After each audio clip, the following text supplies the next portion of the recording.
How's it going, creeps? Welcome to episode 23 of Cinema Creep, a Black Mass Films podcast where we dissect all things vile, disgusting, and downright terrifying in the world of horror cinema. I'm Justin James, and of course, I'm Andrew Henderson. And it has been way too long since I've gotten to do that intro. It's been way too long. Yeah. So we've obviously, the last episode we did was like Valentine's Day. Was it? My Bloody Valentine. Holy hell. So, basically what happened is, we've actually recorded this episode already a couple months ago. We watched Open 24 Hours and we're like, we have to talk about this film. And we were trying to do it in studio because we didn't want to do like more of the remote stuff. And we had some technical difficulties with audio. It looked great. It did. We did some live streaming too that night. Yeah, live streamed it. So a couple of you actually probably got to see this on Facebook. But, we couldn't fix the audio issue, so we were like, well, we can go back to doing it remotely, or we can go on hiatus until we can get this going the way we wanted. So we just said fuck it and upgraded everything. We got the Rodecaster Pro set up in here, so the audio sounds way better. And most importantly, we're together in the same studio, right? Yeah, finally, this is what we set out for this podcast to be from the get-go. But of course, like, the pandemic happened, and then we were just like, let's just do this remotely. So here we are, and I guess let's talk about same. I've been wanting to get this podcast back, but number now 23. I feel so much more legit. Yeah, number 23 though. It's like 23. If I was Michael Jordan, you'd be Scottie Pippen. Yeah, I can't win championships without you. I appreciate that. No. I appreciate you. Or you could be Dennis Rodman. It all depends. He was an integral part too. Scottie Pippen. I'll go with Pippen. Okay. I'm going with Pippen. But, yeah, this sounds so good. Like, I can't even get over how good this sounds now. Sounds so much better. Yeah. So, over the past 6 months, 4 months, 5 months, however long it's been, I don't know when Valentine's Day was. When is Valentine's Day? April? It's like 4 months ago? Yeah. 5 months ago. Yeah. So, obviously, 1,000,001 movies has come out. We've both watched 1,000,001 movies. We watched the movie that we're going to talk about today in episode 23 a while back. But what have you watched recently? Like, have you watched anything good? Have you watched anything bad? Well, so going back to the notes, I don't want to talk about these as much as I originally would have. But so in preparation for this original episode back in March, I revisited The Dead Zone. Obviously, we're both Stephen King fans, and I'm a huge Cronenberg fan, so obviously revisited that. But I finally watched One Cut of the Dead. So that had been on my list to watch for a while, and I finally watched it. And I'm not going to talk about it because, I've watched things that I want to talk about more recently. But if you've not checked out One Cut of the Dead, definitely do it. Especially if you're just like, you don't even have to love horror. Like, if you like filmmaking, like, that movie's just like really fucking cool. But I actually just rewatched the first 3 Hatchet films and finally watched Victor Crowley, the 4th installment. I had never watched it because for some reason here lately I've been on an Adam Green kick. And so the thing about the Hatchet films, I used to hate on those films so bad. And I think it's because I didn't watch them with the right kind of lens. I was taking them way too seriously. Right. But going back and revisiting them, I can now fully appreciate what Adam Green was trying to do with that franchise. He is a fan through and through. Like, he is a horror fan. Right. His film knowledge, him and Joe Lynch, their film knowledge is they're like fucking through the roof. They're like the Tarantinos of the horror world. Right. It's crazy. But yeah, so I rewatched those, and then I finally watched Victor Crowley. I will say, like, I think I like Hatchet 2 and 3 better than the original. But Victor Crowley, it was okay. Now, I did find out, like, the coolest thing I think about that film is the way that he released it. Kept it under wraps forever. Didn't tell anyone it was a project. And for the 10th anniversary of the first Hatchet, they were doing a screening, quote unquote, of Hatchet. And when the fans showed up, they played Victor Crowley. So it's like, you show up expecting you're going to watch the movie on its 10th anniversary, and then you get a fucking 4th installment. Right, and that's Kane Hodder, right, that plays Victor Crowley? Yep. He also does all the stunt coordination and everything. And those films, like, I don't know how long it's been since you've watched those, but they've got, like, Tony Todd, Danielle Harris. Fucking Tony Todd. Yeah. I love Tony Todd. Like, I love Tony Todd's cameo in Holliston. Oh my God, That's yeah, the best episode. the fucking pancakes. Yeah, how he won't leave, how he's Or trying was to... it pancakes or waffles? Either way, you get what I'm saying. Yeah. Like, yeah, it was fucking hilarious. But yeah, so that's another thing. Like Holliston, you know, that show. Like I've also found out, like that show is very, very closely based on his actual life. Like the whole working at a commercial studio and stealing the equipment on weekends to shoot a film. Like he did all that. But so yeah, I basically just been on an Adam Green kick, watching a Hatchet, which has then put me down in like a Danielle Harris kick. So watched Halloween 4 and Don't Tell Mom the Babysitter's Dead and stuff like that. So Them classics. those slashics. So I've been watching a whole lot of just going through Shudder. Shudder's been putting up like banger after banger after banger. Shout out Shudder. Yeah, so I go through and I've been watching everything new that they've been putting up. And then also like if you're a true horror fan, like I know a lot of people just go straight to Netflix, a lot of people go to Shudder, but like Amazon Prime is where the fuck it's at. Yeah, like oftentimes I'll go to Prime before I go to Shudder. And a lot of that is because they have a lot of indie horror, right? So I'm watching a whole lot of really shitty indie horror, but it has that charm, right? It hasn't been molested by Hollywood, right? It hasn't been molested by like, you know, big actors and, you know, like producers. It's just like straight up like indie horror. A lot of the time it sucks, but you do find a lot of gems, right? And I've been watching some of those. And I've even been watching some older, I guess, indie horror. Like I watched one with, it's called The Ice Cream Man or something with Clint Howard. Clint Howard, yes. Yeah. That's old school. So I was like, what the That's fuck? one of the first VHS tapes I ever rented. Like, oh, it was terrible. It is, but it was so, that movie, like, I remember going into, like, Family Video or whatever. Flick Video is the one. Flick Video. And looks like it says fuck video on the sign. Yeah, so, like, you know, like I've said before, like, my mom would take us in there and I would get, like, it's like 50-cent Tuesdays or whatever. You get, like, 3 for 50 cents each, and I'd get, like, all the Halloweens and, like, the Mangler, and then, like, they had stuff like Wishmaster and the Ice Cream Man, and it's, like, Clint Howard on the front cover of that, like. Yeah. I was like, what the fuck is this? Still can't believe that's Ron Howard's brother. Every time I see him, I'm like, what the fuck? Which is even weirder to think that, what's his daughter's name? Bryce Dallas Howard? Oh, I don't know who she is. What's she in? She was in Jurassic World, and she's also directed an episode of The Mandalorian. The redheaded girl in Jurassic World. That's Ron Howard's daughter. Oh, okay. Yeah, I thought you were talking about Clint Howard had a daughter. No. So Clint Howard, though, from what I know, is like what I've always heard is he is like a very like highly respected actor. You know? Yeah. Like, which you would not expect, and I don't mean that like in any sort of negative way, but like I've heard. Well, he's not like a conventional actor in any, you know, meaning of the word. Yeah, I mean, you know, he's like a Steve Buscemi kind of character, right? Yeah. But like he's just like Steve Buscemi, very highly regarded, and that's something. Okay, so not to get too sidetracked on stuff that I've watched, but I get off hard on showing people films that I love that they've never seen. Right. So like going through with my wife, this past, you know, month, showing her movies that she's never seen that I fucking love. Stuff like Fargo, right? Yes. Speaking of Steve Buscemi, you know, I was like, and then seeing them like those movies, it's better than sex. Yeah, better. I would agree. Like, I showed Katie Frankenhooker. She thought it was funny. Got it on VHS up here. Yeah, but it's not the talking box. It's not the talking box. I've been after that thing, and I can't find it for under $300. So you know what? I just don't have it. No, I just don't have it. Just don't have it. It's hard to pull that trigger. Yeah, but yeah. So Amazon Prime does have a lot of good shit, and it's definitely a good avenue, I'd say, for like independent filmmakers, especially horror. Let me talk about this last thing real quick that I watched. Right, lay it on me. So going through Shudder. I don't normally watch like a whole lot of animated shows. I used to back in the day. I'm not, unpopular opinion, I'm not a Rick and Morty fan. I don't watch no shit like that. I don't watch adult cartoons. The last adult cartoon I watched was Metalocalypse, right? Yeah. Back in the day when that was actually coming on new.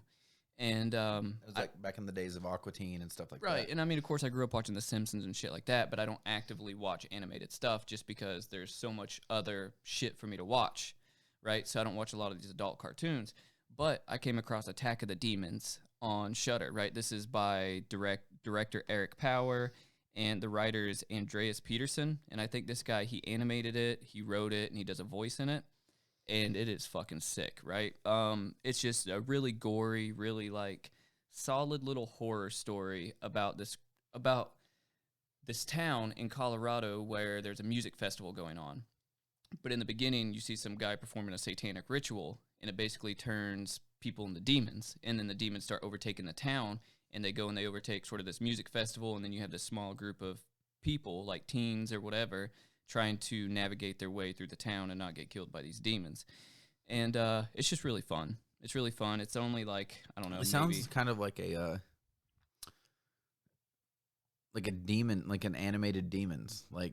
Yeah, sort of, right? But it's like, you know, in a town instead of a movie theater. Right. Well, it doesn't Demons 2 is like they're out of the movie theater. Yeah, true, yeah. So Demons 2, or Demoni 2. Demoni. But yeah, so I would definitely highly recommend this. And the animation it's fun to see something that you can tell was clearly done on a small budget or something that was done in this way, because it's like I said to you, Justin, it was animated like that Daria show that was from the 90s, right? On MTV. Right. So it's not like any kind of crazy shit, like it's not like done up anime style or anything like that where it's really over the top. But I don't know, it's a fun watch. So Attack of the Demons, definitely check it out. Yeah, I'll have to check that out. Speaking of anime, for all you anime nerds out there, just throwing it out there, the live action version of Cowboy Bebop will actually be scored by the original composer for the anime. So what's his name? I don't fucking remember, but I'm fucking stoked about it because that score is like, I've sent you clips of Cowboy Bebop. Like it's that very jazzy kind of like, it's not like your typical like modern anime where it's all like J-pop and stuff. Right. But I can get down with that. So I'm stoked that they're bringing like, because one thing that when it comes to like, and we're not going to talk about this too much because this isn't an anime podcast, but a lot of the issue when people try to do live action versions of anime is like a lot of that stuff doesn't transfer over well at all. You know, I've talked to you about like some of my framing inspiration and blocking and stuff like I do derive from some anime, but some of that stuff it's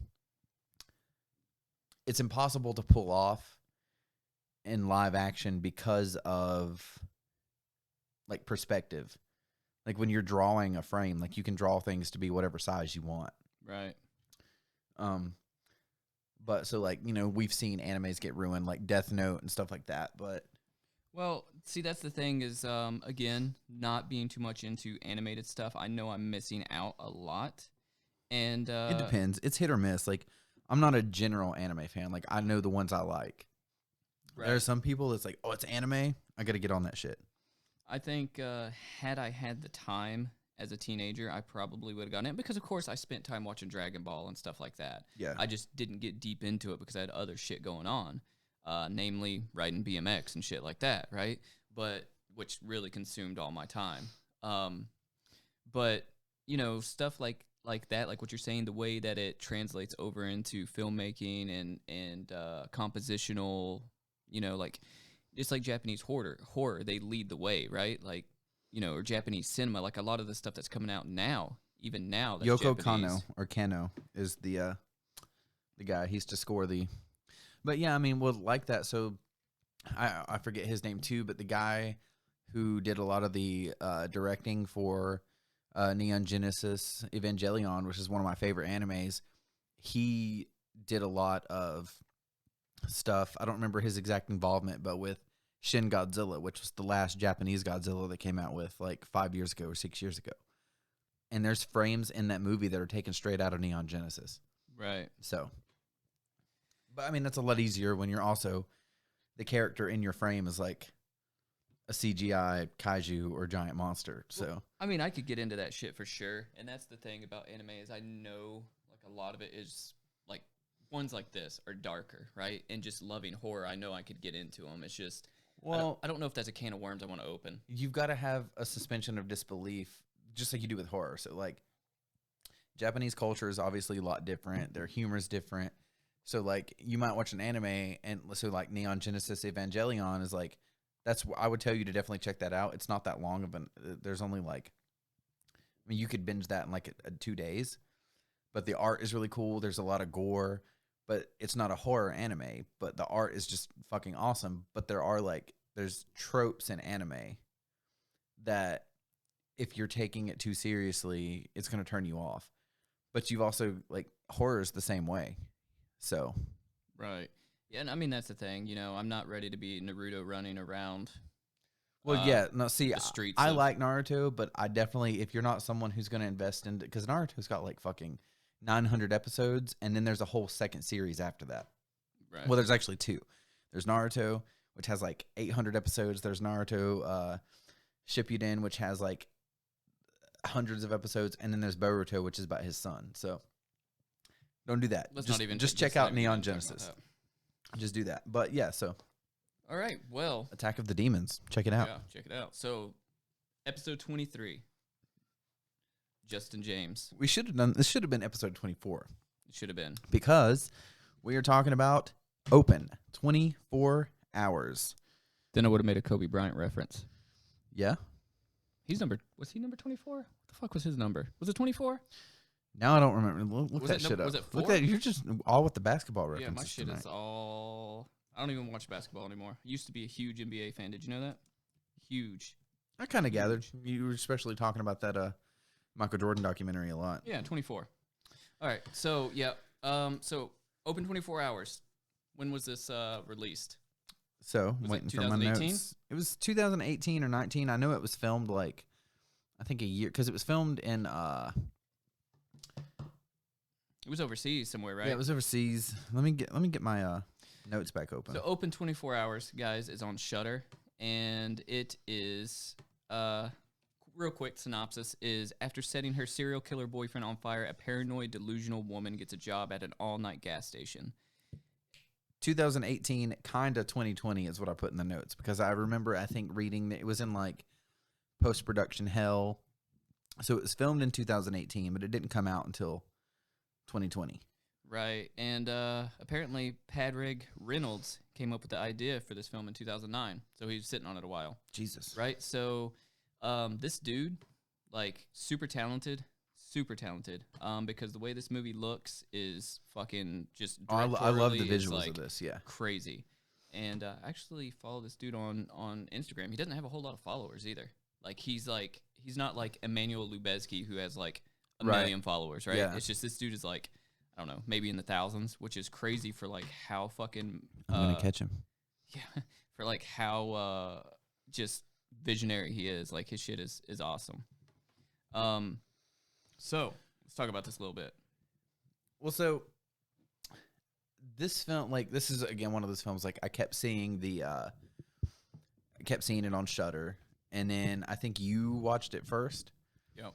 And then so I finally checked it out. Oh my god! Now I'm like getting all messed up over here. But to me, so I used to work third shift at a gas station. Granted, it was like, well, no, I've worked in like a smaller gas station, but I've still never worked in one that's like as small as this. This is like one of those like middle of bumfuck nowhere country ass stores. And honestly, in real life, this is the kind of gas station that wouldn't be open 24 hours. Yeah. This is the kind of shit you're driving down like the back roads and you're like, I'm out of gas, and you pass a gas station and it's closed. People go and get hot wings at. Yeah. They've got like that little kitchen corner section, Yeah. and it always smells like pizza or hot wings. But sells great food. It's Yeah. like the place to eat in town. Yeah. I don't know. Where do you want to go? I want to go down to, what's this place? Gas What and was Go, it called? right? The Gas and Go? Gas and or Go? like, Some shit like no, that. this was like Deer Oh, Gas Market. Deer Gas Market. Deer yeah. Gas Market.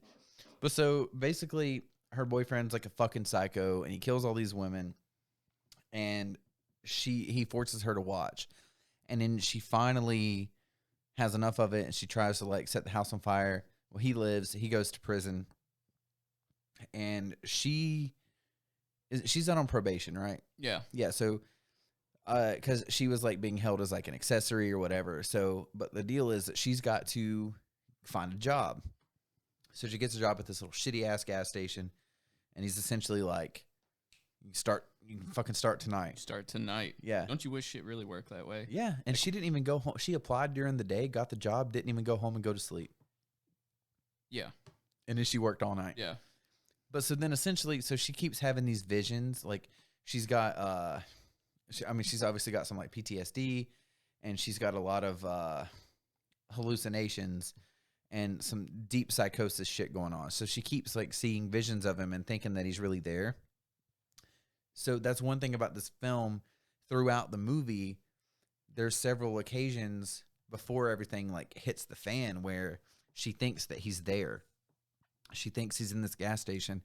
And that is one thing that I think this film does really well, is going in and out of, is she hallucinating or is this really happening?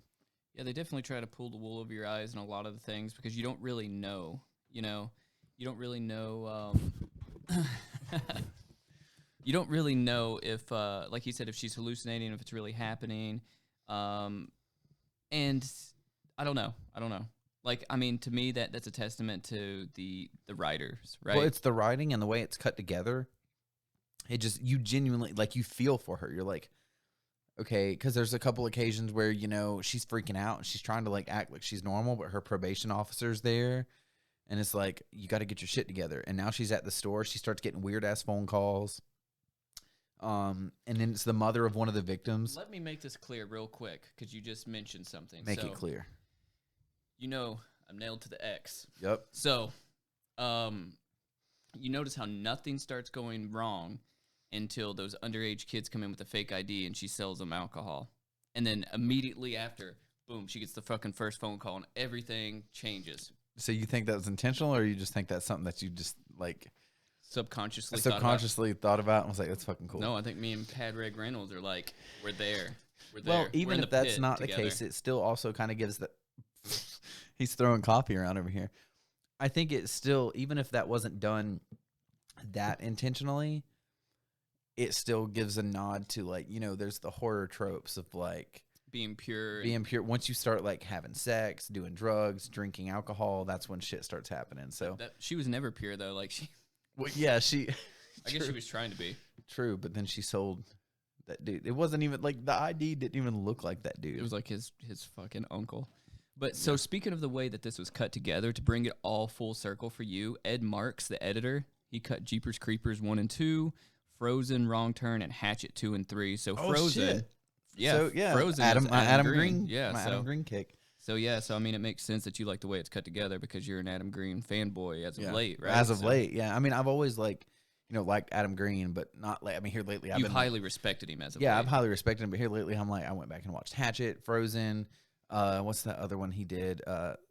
Digging Up the Marrow. Yeah, that's a really good one. Yeah, and then Spiral, not Spiral from the Book of Saw, but Adam Green did a film called Spiral first. Was Frozen any good? I haven't seen it. It's good. It's got Kane Hodder in it. Of course.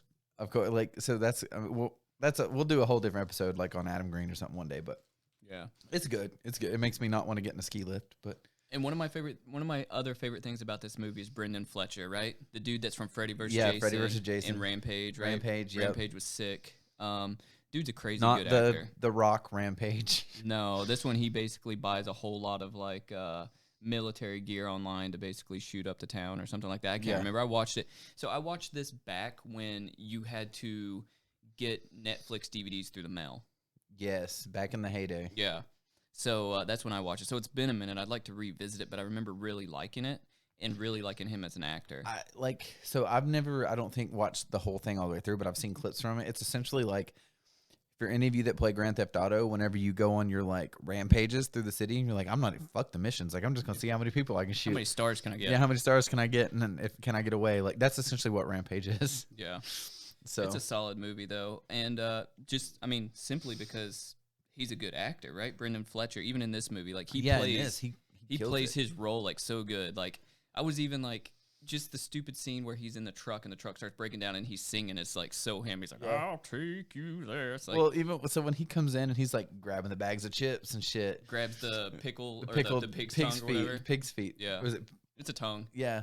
Well, they pickle all that shit. But I've totally like met people like him working in gas stations before, like 10 years ago. Yeah. I'm like, this dude did some research. Yeah. So he definitely was rad in it, and it helps the movie, right? Because I think had his character not been so strong, I mean, what's her name? Vanessa Grass. I think she was solid, right? The main Yeah. actress. But I think having a good supporting actor like Brendan Fletcher really, really did it justice, really did her justice. And I mean, like, he's been in a lot of shit, but I don't really see anything that's like, you know what I mean? It seems like he's still kind of getting those, like, supporting roles or those. I mean, he was in Arrow for like a year. I tried watching that one time, and I was like, this is the dumbest fucking show I've ever seen. Well, see, the way that you look at anime is the way that I look at a lot of superhero shit. Like, or like, I just can't get into it. I mean, I like a couple DC films here and there because they're darker, but I mean, let's be honest, like, they do suck. Well, I don't watch superhero movies anymore. Like, after the Avengers got so commercialized and so over the top to Well, where yeah, they're it's just like- fan service, and yeah. I'm over And it. you know, like, everyone is like, if you've seen one, you've seen them all. So, I mean, again, that's a whole different topic, He but was in The Revenant. Did you know that? I didn't. Yeah.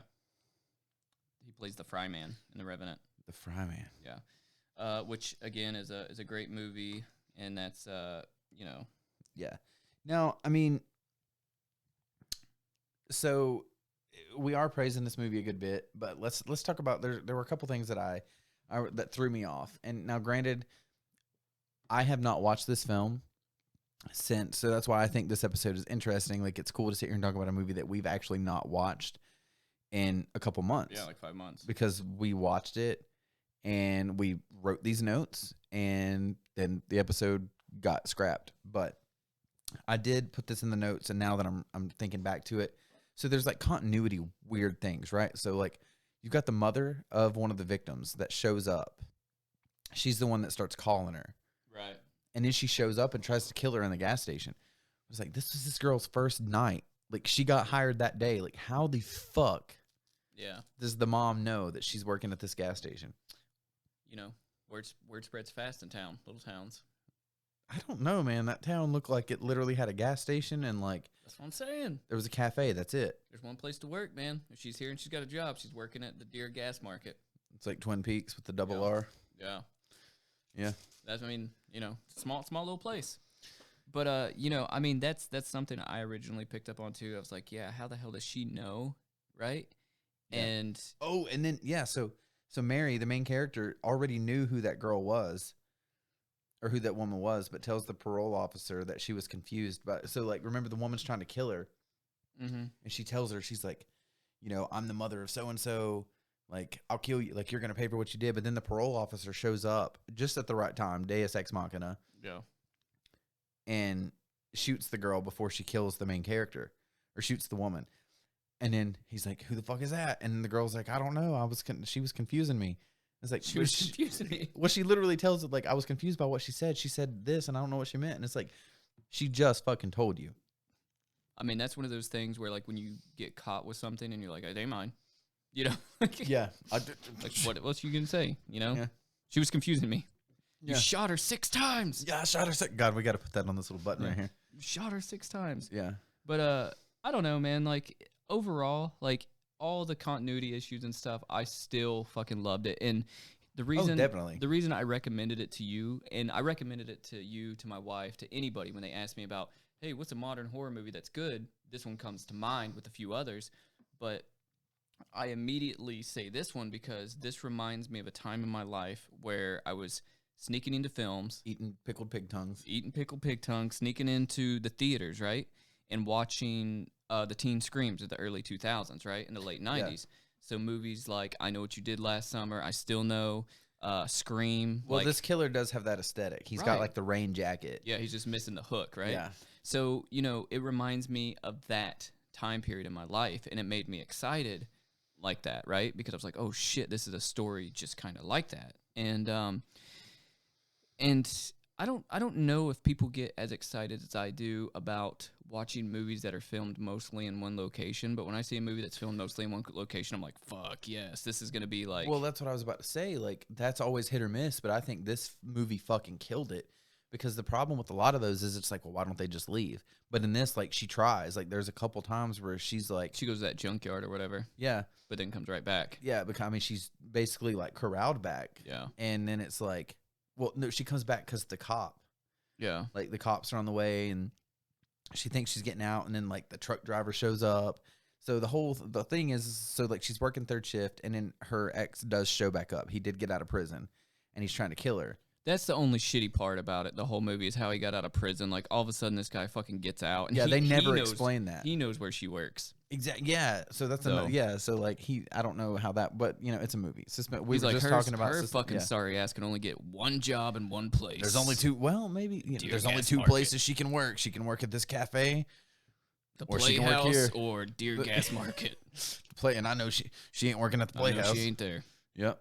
But so he's trying to kill her. He's chasing her through this whole thing. There are several other characters that come to the gas station throughout the night. They of course meet their demise. But how fucking gnarly is that bathroom scene? The lighting. Oh yeah, In the it's fucking bathroom. sick. Like, so I do think it's funny though. The bathroom to that fucking, it's obviously got to be on like a sound stage. Oh, it's huge. Because the bathroom is like the size of the whole fucking building. It's bigger than the studio. Yeah. But the lighting is killer. Yeah. There's definitely, I felt like some Argento vibes with the lighting in there. They took some liberties. Yeah. So, I've never been in a gas station that looks like I walked up in Suspiria. Says Yeah. Suspiria. Like, yeah, no, but But I'm there for it because it didn't take you out of the movie, right? Like it fucking fit because it was Yeah. this dingy, grungy ass bathroom. yeah. I mean the entire gas station looked like it was just flooded with like tungsten light from the outside, right? And like neon fucking beer signs from the inside. It was just, it just fit. But the lighting was like really fucking nice. Like the cinematography, David Matthews, right? Surrealistic cinematography in this movie, should I say, fucking killed it. And there was something else you were just talking about that I wanted to touch on. I don't remember what it was. Do not remember. Oh, that the entire gas station was built specifically for this film. Yeah. Well, Which is because gnarly. it's made to look like, a back road, like American little dingy ass gas station, but this was actually filmed in like Serbia, I think, or somewhere. Was it Serbia? It's somewhere like that. They film a lot of movies. Like Mayhem was filmed over there. I just Give know me the that. geographic location of Serbia. Fuck if I know. I just remember reading about where it was what shot. if we Look have up where was Open 24 Hours filmed. Well, okay. If but I it's wanna- Serbia, then hell yeah. Officially, the Republic of Serbia is a country at the crossroads of Central and Southeast Europe. A population roughly of 7 million people. Okay, but now look up where Open 24 Hours was filmed. Okay. I mean, I just want to throw some knowledge on Did real you know quick. that before Googling it? Yeah, that was straight from my dome. Oh, okay. It's right next to Sarajevo. Okay. So What's about how far is that? it's But about, what's well, the if you take a train, it's about 3.5 hours. But if you're walking, it's about 6 days. this fucking guy? All right. Hang on. Let me see where this is from, or where this was filmed What at. should be like Croatia or I mean, something? it might be. Let me see. Oh, yeah, you're right. Belgrade, Serbia. Look at So, that. Sick, right? Well, there's a lot of films that are shot in Serbia. I don't know what the logistical reason is for that, but like Mayhem was filmed there, I'm pretty sure. Budget for this was $400,000, which is very conservative, right? It's For what super. Like built a low fucking- budget for horror films back in the day used to be like $4 million. Well, they built an entire fucking gas station with a budget of $400,000, right? Half of the budget went to the bathroom. And then the other half went to Brendan Fletcher. Yeah. Rightfully so. The dude fucking, he's gnarly. But so this guy actually, in order to get investors for this, he shot a teaser trailer for this, right? So if you're a filmmaking listener, or another filmmakers Adam like me, Green Justin, trick. right? Yeah, like this is one thing that you can do, right? Is you can film a mock trailer or like a spec trailer or whatever to get funding for whatever you're trying to do. And I wish I could see what his initial trailer looked like for it. I wonder if we could find that online somewhere. You might be able to. I know you can still find, well, it's hard, but like, so Adam Green did that with the first Hatchet. I know, so we got to do a Hatchet episode. Just talk about the Hatchet franchise sometime. Doesn't have to be next episode, but Yeah. that's what they did. Like, they recorded this little girl, like, telling the story of Victor Crowley, and they literally went on an alligator swamp tour in Louisiana and just filmed, like, them going through the bayou. Like, Yeah. just footage of the swamp, and then cut it over with that girl's voice, and that's how they got funding. This is Padraig Reynolds, the director, writer. This is like his fourth film. right? What was he? I looked when we initially did this episode, but what's his other filmography? Well, his first 2 films were shorts, so they don't consider those. But let me look to see what he's got. He has The Devil's Dolls from 2016, Dark Light, which is from 2000. That was after Open 24 Hours. So if we're looking at writing, he did Green Arrow fan film, The Election, Buried Alive, Rites of Spring, and then he did Open 24 Hours. And right now he has Pele Royale, which is like a video short. And then as far as directing, he only has 8 directing credits, and it's everything that I just named. Pele Royale. Is that a band? I don't know what it is. Did he do a music video? Must be, because it says video short. I think. Yeah, that's, music video for the song Black Sheep. Yeah. I don't know anything about them. Oh, I've just heard the name. Off topic, but sort of on topic. If you guys are a long-time listener, you know Justin has a massive hard-on for Motley Crue. So, if you listen to our, what was it, our Trick or Treat episode, right? We talked a lot about hair metal and stuff from the 80s. I think it was that episode, and you talked about your obsession with Motley Crue. Did you see what's going on with Motley Crue or see what's going on with Vince Neil lately? About, like, how he just, like, his vocals are shot and he sucks and he's, well, like, yeah, they've been that way for, like, the last... Right, but he was supposed to be, like, there's this big thing where, like, everybody was coming out and basically saying he's fucking done. And, you know, he worked with a vocal coach or some shit like that. But, like, he had because Motley Crue's supposed to do a stadium tour coming up, right? And so like he has Poison, Def Leppard, and Joan Jett. He has his own, like, band, but they cover Motley Crue songs. Yeah, they've done that since he was kicked out of the band in the 90s. He started going on solo tours, and they would play, like, Motley Crue songs. Right. So, like, he was doing, like, there's video footage that just came out the other day of him doing, you know, some Motley Crue songs, and, like, fucking just sucked. And people were like, what the fuck? They're like, there's no way he's ready for a stadium tour. And then, like, during their last song, I think, which was Girls, Girls, Girls, he, like, lost his voice completely and had to leave midway through the song. He's basically like, hey, my voice is shot. I got to go. I mean, I don't know why he didn't just have the crowd sing the rest of it like he did anyway. So I went to their farewell tour, quote unquote, right, back in like 2014. Did you go with Chris Meropoulos? Nope. Oh, he went to that tour, but we didn't go together. But so I went to that, and it was them and Alice Cooper. But so for like the last probably 20 years, Vince Neil's done that because he's let himself go to the point where, like, they'll be playing "Kickstart My Heart," and he's like, "Wow." Yeah, he'll just make and then noises. he'll hold the mic out and let the crowd sing like half the song. But it's like when people go, they still go to the tour because like you're so in the moment that you're not thinking about it. Yeah, and like the whole crowd's singing in any fucking way. It's like being at a Have Heart show though. You don't even need to sing. Yeah, you know, like I mean, yeah.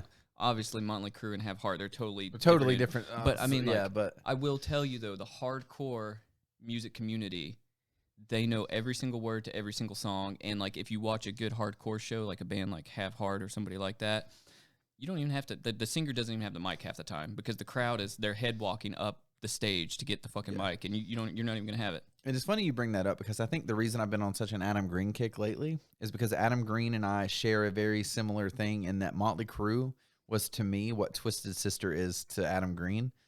Only, of course, like he met Dee Snider at different times of their life. So our version of Holliston, we're gonna have Vince Neil. No, we'll have Nikki Sixx because Nikki Sixx is always who I looked up to, which sounds fucking like the dude was on heroin and shit. But so I was gonna say that too about Dee Snider though. That dude, so much. I mean, I like Twisted Sister, but so much fucking respect to that dude because he purposely didn't do the drugs, the partying, and the alcohol like everyone else is doing because he gave more of a shit about his actual performance. And if you heard that dude now, yeah, he sounds the fucking same. Yeah, he just put out a new song. Did he? Yeah, like a week ago. And I listened to it. He sounds like fucking Twisted Sister in 1980, like 1980 fucking 5 and shit. But yeah, so, you know, not to get too sidetracked on that, but I mean, it's a good topic, right? So my only complaint about that shit though, about like people like Dee Snider and Alice Cooper, is they all were like so fucking cool back in the day, and then they all became those like old born again Christian guys, right? Well, Dee Snider's always kind of like been like, has he? Yeah, you can find video like even so whenever he went up against like Tipper Gore, and stuff, they were talking to him about all the satanic shit, and he's like, well, first of all, like I was raised a Christian, right? So like Dee Snider, that's what I'm saying. Dee Snider has not like that dude is stuck to his guns. Yeah. And like I've listened to, he's got a podcast too called I Want to Talk instead of I Want to Rock. Really? Yeah, and I've been listening to that. It's pretty fucking good. He's like, he had Adam Green on an episode. Obviously, he's interviewed people like Chris Motionless from Motionless and White and shit. He talks about like the entertainment industry and movies and music. And yeah, I was gonna ask you what it was about. If it's just like about like it's really good. hair products. Yeah, hair products and cross-dressing bands. Hey, I was all about it, right? Yeah. Like, you know, my parents, The bands or the cross-dressing? right? My parents, my dad was. He just said right. I said the bands or the cross-dressing. Hey, whatever. Like, I'll leave it ambiguous. look, I'm here for it. Do what you want to do. Yeah. So apparently, open 24 hours. Back to the movie, right?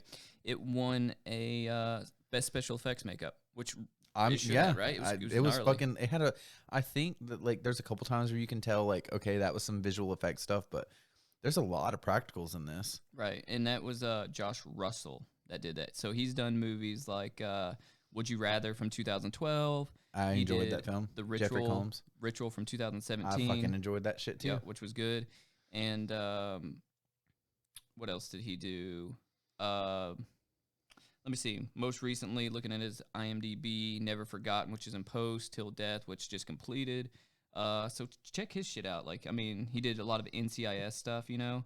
It's a good place to start, definitely. Yeah. Like VFW, he did that. Oh shit, that movie's so fucking good. So you were. Did you ever watch all of that? I didn't. Dude, you need to watch it. It's so good.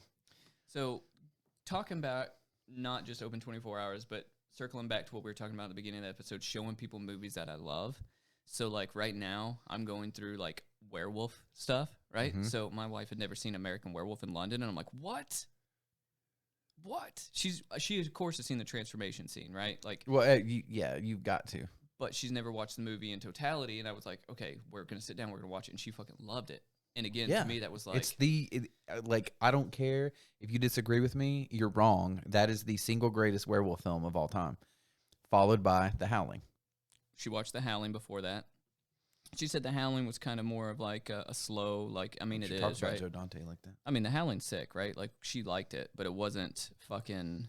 It's not American Werewolf. The American Werewolf in London is the superior of the two, but I think you can't have one without the other because of their stories that crisscross, right? With Rick Baker and everything. Right, so Rick Baker's special effects. So, so we did The Howling, we did American Werewolf, we did Bad Moon, and so the next Ginger Snaps. So she loves Ginger Snaps. She already knows that one. So the next one up is she's seen Silver Bullet, but we're gonna watch it again. Show her Wolf Cop. I was gonna say Wolf Cop is the next one up. I told her that has the most ridiculous transformation scene. Emphasize on dick. Yeah. So if you guys haven't Red seen Rocket Production, if you haven't seen Wolf Cop, definitely go check that out. It has a gnarly human to werewolf transformation scene in the bathroom. Yep. You need to show her Dog Soldiers too. She actually mentioned that one. I was like, fucking yeah, love so it's Dog been Soldiers. forever. So that one's not everyone's cup of tea, but I like it. Like, I like the whole, like, you know, military squad out, like, running drills. Right. And then it's like, oh, shit. Oh, shit. And it's the dude, God, I always forget his name, and it's fucking, I shouldn't because he's a fucking killer actor. The guy who plays Alfred in Gotham. Oh, what is that guy's fucking name? Either way, he's good. And it's got the dude from Lord of the fucking Rings. Oh, my God. Game of Thrones. It's all the same shit. See, I'm in the minority of people that have never watched Game of Thrones. I loved the first couple seasons of Game of Thrones, but I'm in that minority of people that fucking cannot stand Lord of the Rings. Lord of the Rings, really? Yeah. So okay, I read the books and I enjoyed the books. The movies, as much as I like, fucking now I'm fucking forgetting everybody's names. Oh. No, fucking Gandalf. No, fucking director's name, fucking Bad Taste and fucking Brain Dead. Oh, why? Peter Jackson. Peter Jackson, yeah. So I like Peter Jackson because of Bad Taste and Brain Dead. Yeah. Or Dead Alive, whatever. It's the same movie. Yeah. Yeah. I'm saying for whatever you want to people, however you people know the movie by, it's the same fucking thing. But those movies, they're slow. I fall asleep, and in the fact that slow. There's an extended version. Listen, I got them on VHS if you want to borrow them. Fuck no. So I love Lord of the Rings. Didn't I give you those? Did you? I'm pretty sure I gave you the Lord of the Rings movies because I didn't want them.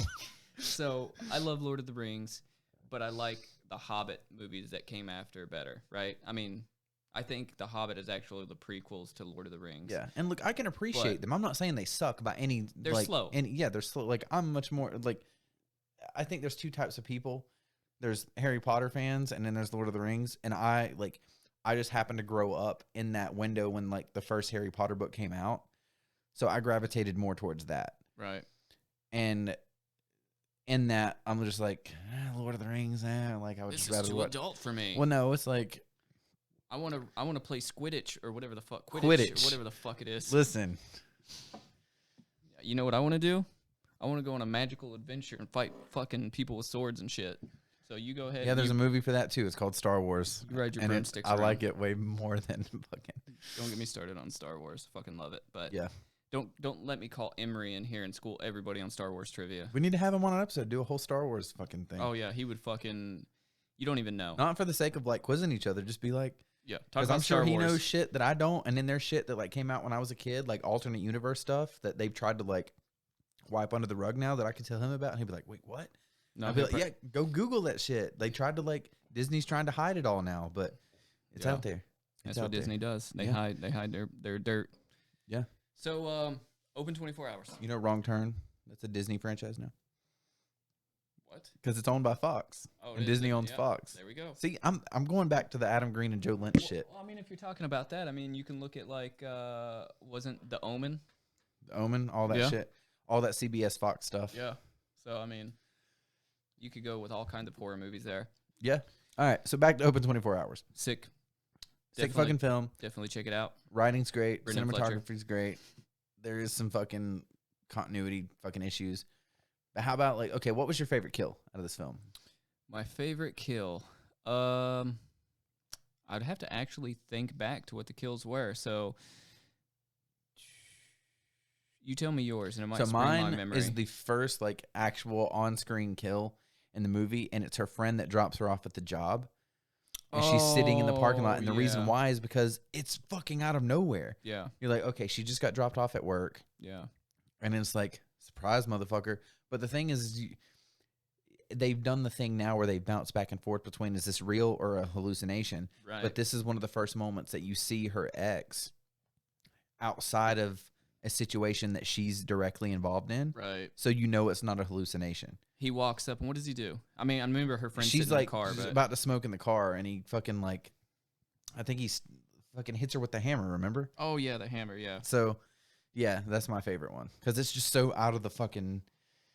That's the first moment you know. Okay, like she's fucked. Like she's now at this gas station, and she's stuck there. You know, I don't know if it's like I don't know how many filmmakers. I know most filmmakers will pay homage to other movies by throwing in little things, but this movie reminded me a whole lot of one of my favorite horror films by Ty West. You know what movie it is? No. I talk about this movie all the fucking time. So, oh my god, how did my mind just Do fucking you? go blank? Do you talk about it all the time? How did my mind just Now go you can't blank? even remember. My mind's blank. It's because we haven't podcasted in So, 5 months. I'll talk about the other movie. Obviously, the gas station gives me Texas Chainsaw Massacre vibes, right? Yep. Because it's a movie. It's a gas station in the middle of nowhere. So paying homage to that, maybe I wonder if he did or not. House of the Devil by Ty West. That is one of my all-time favorite horror movies. Yeah, from it's a good fucking 2009. movie, yeah. So in that movie, it's sort of the same scenario. You have two girls, right? You have two friends. One is taking the other in a Volvo, like a little to go 90s babysit, Volvo to go or- babysit, yeah. right? Same kind of Volvo car, right? Or not baby. She's like She's babysitting. old lady well, yeah, sitting. she's going under the guys that she's babysitting. Yeah. Doesn't find out that it's an quote unquote old lady till later. Right. But We got to so do an she- episode on that too. She but go drives ahead. her out in that little Volvo car, and she dies. Her friend dies, but she's not aware. This same movie, they're driving the same exact Volvo car. Two friends, right? One drops one off for work. The friend dies. And the other in the- doesn't know. The other doesn't know, right? Yep. So I wonder if he paid homage to that. I wonder if he just stole it, right? Because, good artist copy, great artist still, Yep. right? So I wonder if he knows that I know that he stole that. But, like, I just fucking We're love calling you out, dude. House of the Devil. So we're going to do an episode on that, just a Ty West in general, because he's done the Innkeepers, which is sick. He did the Sacrament, which is sort of, have you ever watched the Sacrament? It's sort of like don't- plays loosely with the Jonestown Massacre, right? It's sort of like No, I know what you're talking about, but I've never watched it. Yeah, so it's really sick, and of course, House of the Devil. That is The Innkeepers is fucking. yeah. I love the Innkeepers. So Ty West is super fucking gnarly, but yeah, so we need to do a Ty West episode. But yeah, so open 24 hours, guys. Special effects off the charts. The acting is solid. The writing is killer, and I think it is something that you could easily overlook if you didn't stop and watch it, right? And it's on Shudder. So if you guys don't know, we are big advocates for Shudder. We're not sponsored at all, but we genuinely we both pay for subscriptions, and we're constantly on there. And I know a lot of people I see, they're like, I don't like Shudder because it's not got any it doesn't have a lot of mainstream stuff. If that's what you want, you can find that stuff on Amazon. Right. Shudder is for horror fans, deep horror fans. Right. And there's giallos. There's some obscure shit. There's obscure shit. There's obscure haunting films. There's obscure Italian films. Obscure little B movies stuff from and the that's 30s. what it's good for. Yeah, it's good for that shit. Did you see they just got that?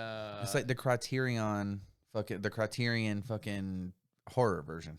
Did you see they just got that the amusement park movie from George A. Romero that just came on there? So it's basically I think it was a lost film that George A. Romero shot. I don't even remember when he fucking shot it, but it's just on Shudder now, and I've been meaning to watch it. But it's about an elderly gentleman goes for what he assumes will be an ordinary day at the amusement park, only to find himself in the middle of a hellish nightmare instead. And it was a lost movie that Romero did. And then they found it, and I think they remastered it or some shit like that. I might watch that when I get the fuck home. So yeah, so that's something we definitely talk about next episode. But yeah, so shit like that, they'll get movies like this, and stuff you're not gonna see elsewhere. But so I think it's that time. Yeah. So wrap up this episode. We're gonna wrap that up. Well, it's Trivia of Terror time. It is Trivia of Terror. So I want to give Open 24 Hours. I'm gonna give it an 8.5 out of 10. The 1.5 is because of the fucking continuity shit that just I can't get past. I think I'll also get it an 8.5 out of 10, and that's simply because it was just fucking super solid, right? Yeah. Special effects were great, and it took me back to that teen Scream era of my life. Yeah, there's nostalgia. I think the pacing is really good. Cinematography is fucking awesome. The visuals are awesome. Kills are awesome. It plays with your mind. It's okay, is this really happening? Is it not? And then it gives you false senses of security, when the cop shows up. Right. That doesn't last fucking long. No. And you can show it to somebody that's a horror fan, like us, or like you guys, or you could show it to somebody that's not really into horror, and they would still like it. Yeah, I mean, if their favorite things like rom-coms, just show them this film. Yeah, of course. All right, so if you are new here, we use these slash cards. Shout out slash cards again, not sponsored.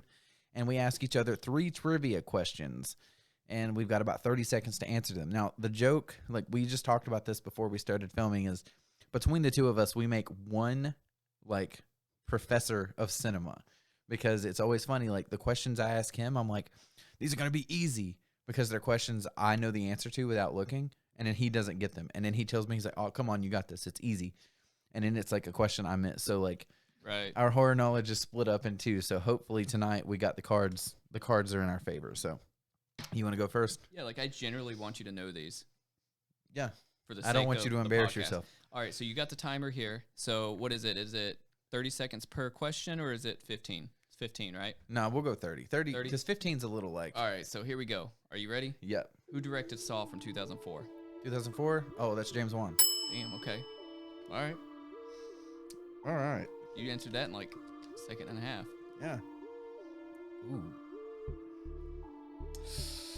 All right. In what year was George A. Romero's Night of the Living Dead released? 64. Nope. Damn. 68. Yes. Okay. I knew it was somewhere. So what we'll do, a new rule, we'll you can get two tries. 2 tries. Okay. We won't give 3. 3. Three's excessive. Right. 2 is excessive. All right. 68. Right. Okay. Yeah. So we're 1 for 1. All right. What year was Suspiria released? 77. Fuck yeah. Yeah, you had to know that Argento. Yeah. Fuck yeah, dude. All right, let's go. Oh, I'm like, that's too easy. All right, keeping in, let's see. Okay, I'll give you an easy one, but since we're both known to mind blank. Okay, what you got? And she's been name dropped in this episode. What actress from the 4th and 5th Halloween films played Annie Brackett? Danielle Harris. Yep, there you go. All right, so here we go. And you can't name our movie, Burktown Butcher, for this answer. Okay. Name 3 horror movies based on the exploits of Ed Gein. Psycho, Texas Chainsaw Massacre, Silence of the Lambs. There you go. Yeah. All right. All right, you got one. Yep. We're over here messing with all these. Yeah, we got buttons now. Be prepared for that. Yeah. So we're gonna program those to. Yeah. I don't know what's the laugh track is still just going. Okay, it's over. All right, whatever. So, yeah, okay. so that was, no, you I got one more. You got okay. one more. Okay. Oh, come on. You were 3 for 3. I got to be 3 for 3. Let's go. Yeah, you do. What you got? Let's see here. Oh, that one's. Just give me whatever you got. But these are all. I know you'll get these. Okay, I'm just gonna give you this one anyway because I know the one that you're gonna name. I know the one I would name, and I know the one you're gonna name. Let's see. Name one horror film in which a drill is used as a weapon.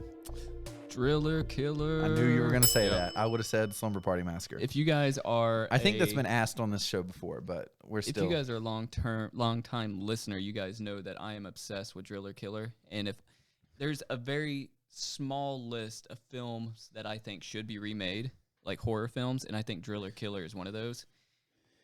If we're gonna remake one of his films, though, we also need to remake Miss 45. Never seen it. Oh my God, dude! Miss 45. Miss putting 45. It on the list. Miss 45. He also did fucking King of New York. Yeah, King of New York is fucking good. Never seen Miss 45 though. Miss 45 is good. What is it? It's like a grindhouse exploitation revenge. It's like a Last House on the Left kind of like I Spit on Your Grave kind of thing, but like grindhouse style, like more grindhouse style if you can imagine. Is it MISS 45? I think it's just MS 45. Oh, MS 45. I thought you said Miss. Like okay. Well, it is. It's like Miss 45, but like. Oh, okay. Here it is. 1981. Zoe Lund. Fuck, I've never seen it. How have I never seen this? I don't know. There you go. A timid and mute seamstress goes insane after being attacked and raped twice in one day, in which she takes to the streets of New York City. Guys, I fucking love seedy New York movies. Yeah, and this is one of those. How have I not seen this? I've never even heard of this. It's good. I love a good revenge film. Like, I hate the idea of rape for being like a schlocky movie or shock value. But this movie, I think that aspect of it isn't as intense as, say, like Last House on the Left. But the revenge part. Well, see, that's the thing, though, is like, I think we've talked about it before of like the exploitation of rape in horror cinema and how we're both against it.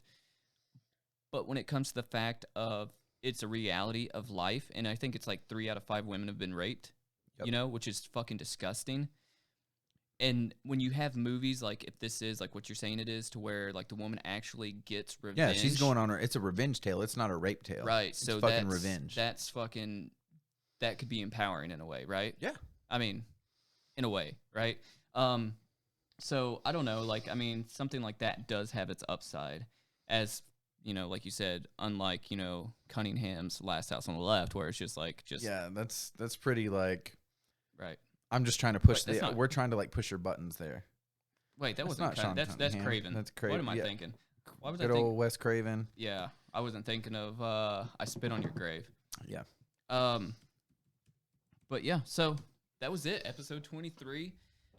We sucked a little bit this episode because it's been 5 months. I think like though the natural conversation is like where it's at. We're kind of gonna lube up some Astroglide all over us, and we're gonna glide into episode 24. Yeah, because we jumped into this raw dog in it. Rawhead Rex. But we went 3 for fucking 3 on trivia. We did, which is fucking sick. I think that's the first time that's ever happened for both of us. Yeah, for both of us. Like, well, because I went on a streak there for a while. Like I was killing it.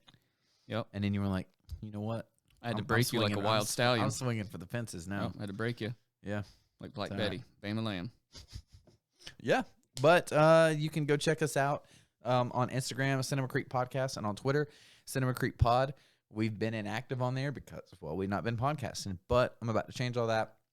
So go check that out. Check out Black Mass Films on Instagram because you were hearing it now from us. We do have a production underway. We're not giving you many more details of that yet, but... You know what would be sick? What's that? I think, not to sidetrack you, but I think once this production comes out, we invite one or both actors on the show, and we talk about it. We talk about our production. We can have and, all three, because it's only like a 3-cast film. It's 3. We can have all 3 on there. We can, even if we got to phone them in. Phone them in, Go do whatever. Yeah, we'll do it. Have a whole episode about the film and all that, and we can do a commentary. We could do a commentary. We could watch it and do a commentary. Speaking of, that's something else we're probably about to start doing. We'll call them killer commentary or something of that nature, where we literally sit down, pop a VHS in, and watch a horror film, and we just record the audio so you guys can watch along with us. So that's something we're looking into doing. But that and smaller episodes and the Cinema Creep Facebook page. Check us out, Facebook Cinema Creep. And we're going to start being pretty active on there, as well as the Instagram, throwing in little short video segments and stuff like that with our top kill counts. Top scream queens. Yeah, stuff like that. Things you should watch on streaming, things like that. So this new setup is really inspired us to give it a kick in the ass and go. I'm digging this. We still sound so good. We look professional, too. We do look professional. Yeah, so that's going to be it. So thanks for listening, and stay creepy.